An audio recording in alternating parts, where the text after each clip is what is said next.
Chapter 11 from Li Lun is Harvest. Early the third morning, before the gulls began circling the mountain on their never-ending search for food, Li Lun was beside his rice plant. It bowed its head to its breezes, its seeds made heavy by mist and dew. "I will not pick you until the sun has dried your heads," he murmured as he caressed the grains gently. "Then you can hold them up."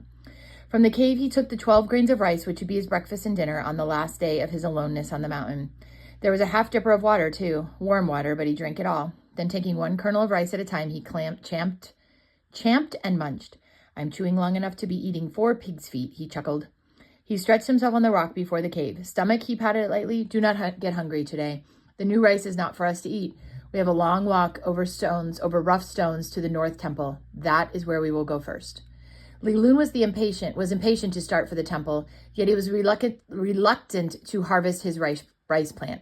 He had watched time drag so many hours past it. Man, I'm having a hard time reading here. I'm so sorry.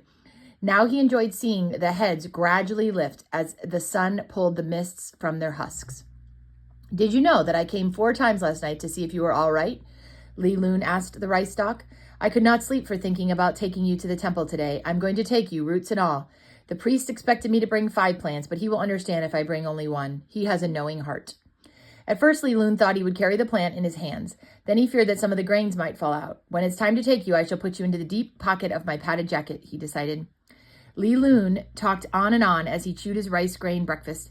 He was overjoyed that it was the day of the harvest for him, happy too that he would be returning to his home.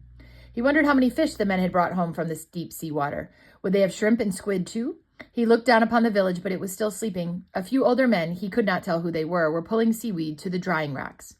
Li Lun went about getting his belongings ready. He packed the bird's nest into the bag which had contained his food supply.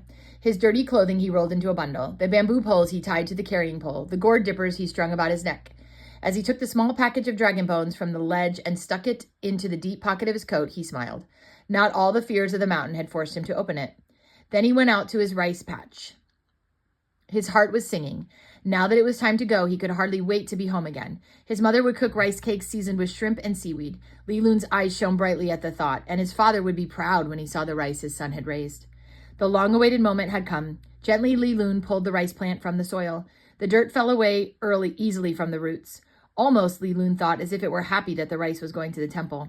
"I have told you so many times," he said to it. Stooping, Li Lun put himself under the pole with its burdens. Then he picked up the rice plant and placed it carefully in his deep pocket. He turned for a last look at the familiar surroundings which for almost 4 moon changes had been home. How he wished the stone bench could be transported by loving thoughts to his father's door.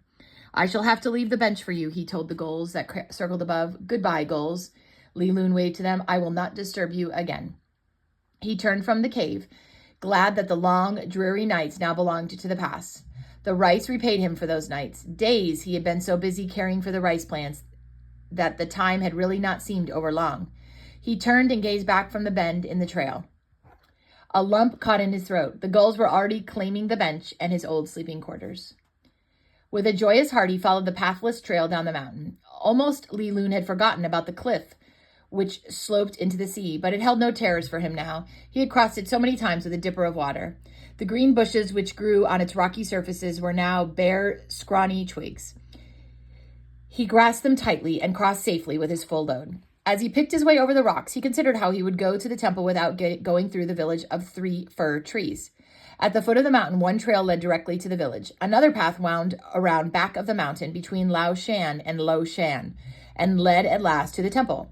Li Lun thought that he could get to the temple without being seen by any of the villagers. It was still early in the day, and few persons visited the temple until late afternoon. A few gulls followed him from the mountaintop, as if to keep him company on his homeward way. They flew ahead of him, then alighted to watch until he caught up. Li Lun wondered if they would miss him. Swiftlets darted from the camphor wood trees up the mountainside and flew to their cliff homes. When he reached the foot of the mountain, Li Lun sat down on the rock to rest for a moment. Then he straightened up and, taking a deep breath, started on the trail which branched to the right. Suddenly, Li Lun heard voices from behind the mountain. Soon he saw a group of village boys. To his dismay, he saw that some of them were the boys who had been on the man-making fish trip. Sea water coward, they jeered as they recognized Li Lun. Li Lun flushed with anger. They had no right to taunt him. He had been sent to grow rice, and he had done his work, just as they had done their fishing. Afraid of seawater, afraid of seawater. Li Lun faced them bravely. I am not a coward, he defended himself. I have done what I was sent to do. By this time, all 6 of them were singing, Seawater coward, seawater coward. Afraid of seawater, afraid of seawater. Let's throw him into the sea, one of the boys suggested, and they made a dart at Li Lun.